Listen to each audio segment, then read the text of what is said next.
guys about PointHarbor. Within this video, it's just planned that we are going to demonstrate a basic environment rebuild from the very core of the framework. So no additional functionality. This is just utilizing basically the core services and then the MongoDB functionality to kind of export the functionality to give you an idea of how the lowest functioning tier of PointHarbor functions. So here we have two environments, C PointHarbor, which is our basic development environment. It's also a production environment, but it contains usually the latest and greatest code to be used. Whether or not it works or not is another question. So right here we're just going to duplicate environments from C PointHarbor to this W cutter site. So just a few things that I would like to save out of the cutter site is just the basically just this part here, this Spokane unemployment little widget thing. So I'm going to go ahead and load that up and just leave that sitting in the IDE for after we go ahead and reproduce the other functionality. So if we go into RockMongo, this is actually our development environment. So what we're going to go ahead and do is perform an export. So now that we're at code, we can perform an export. And then this is a dependent table, so persona no is actually a function specific to this environment. It's not integrated into the core of PointHarbor. It's an additional feature, but some of the code that the additional modules placed in with the PointHarbor framework require that data set. You don't actually need it. Actually, we'll just go ahead and do it without it. That way we'll have a clean persona node and it can get recreated, and you can kind of see that process. So in here you can see that there's a code table but no persona node. So what we're going to go ahead and do is just clear this code table. So now we have an empty environment right now. So now what we're going to go ahead and do is export this code from this environment. Just take a copy of it all.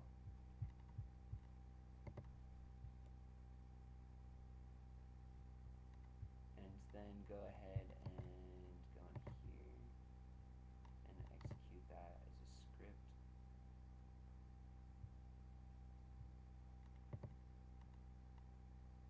Let's see, where do we do that?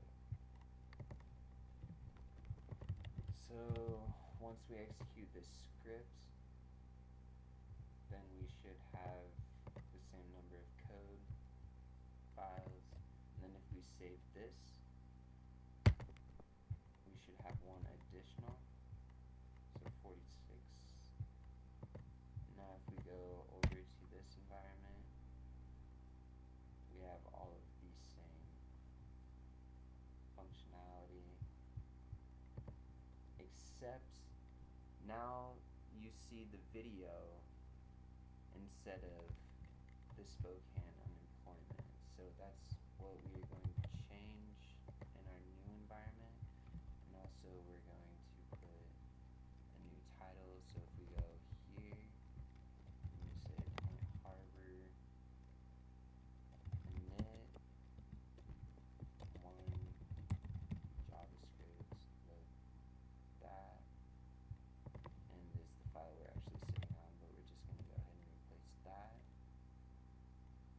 and then change this to cutter, let's see, cutter sites, citing Spokane's, let's see, architects, then go ahead and save that. So if we go into here, we should have 47 now. Since we didn't utilize versioning, we can go ahead version 2 and version 1. See how this is version 2? So that's the SQA environment version. So we find version 1 and then delete version 1. We only have one version 1 now since we aren't going to version 3.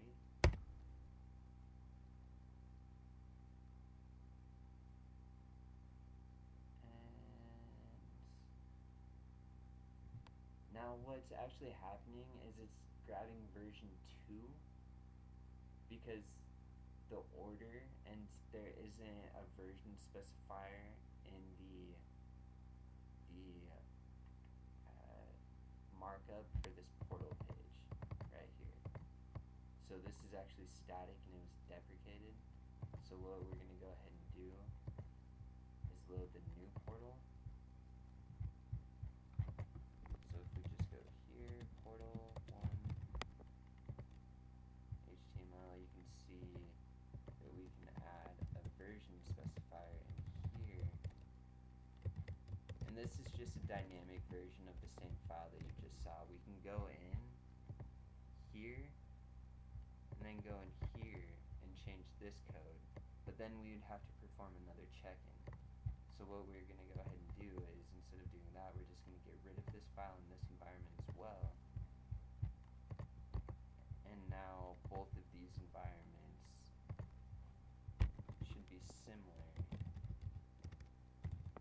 from a static code markup perspective from the server.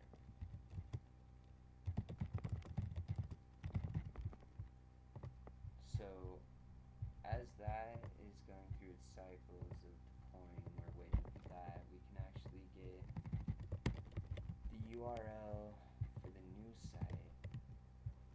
Alright, that looks like we completed as expected. Go ahead and do it.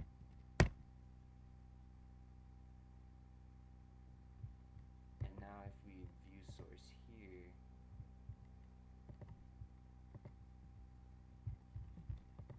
we can go ahead and see if that was updated.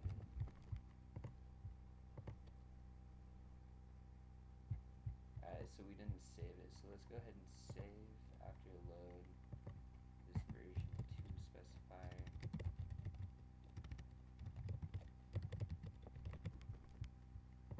Go ahead and save that. Go back to RockMongo.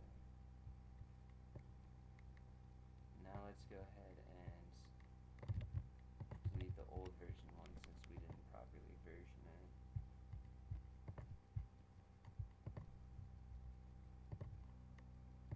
Now if we go back into this, go ahead and refresh, pull down the latest code, view the source, and now it's pulling version 2.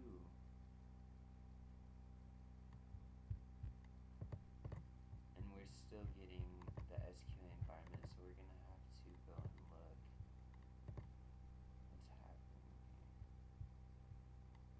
So we want to just make sure that has version 2, and it does.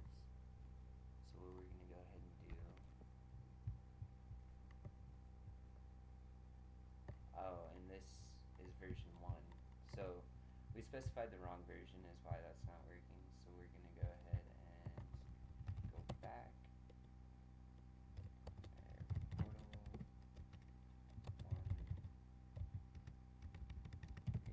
HTML.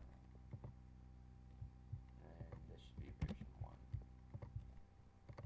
Go back into RockMongo, delete the old version 1 since we are versioning.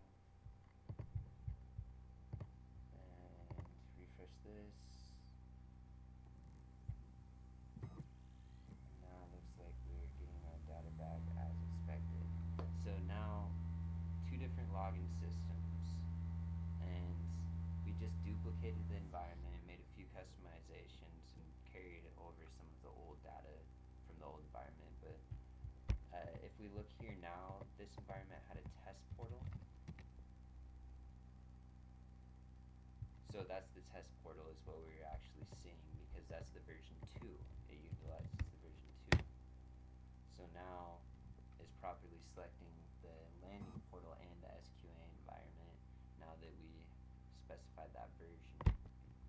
So what we're going to go ahead and do is test the SQA functionality in the other environment along with our plan video. So this is kind of the extra bonus feature. So in this environment, what we have, we close some of our utilities here.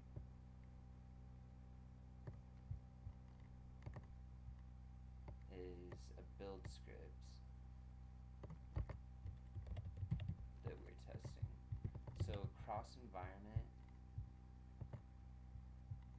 deployment is our aim right here, and we're just canceling out or eliminating some possibilities for problems within those environments. So what I'm going to go ahead and do is specify this environment and then see if we can do, actually let's specify this environment and do a test for local deployment to ensure that it's working.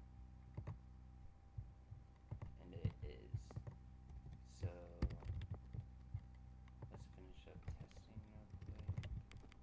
Just make sure test cross ph works.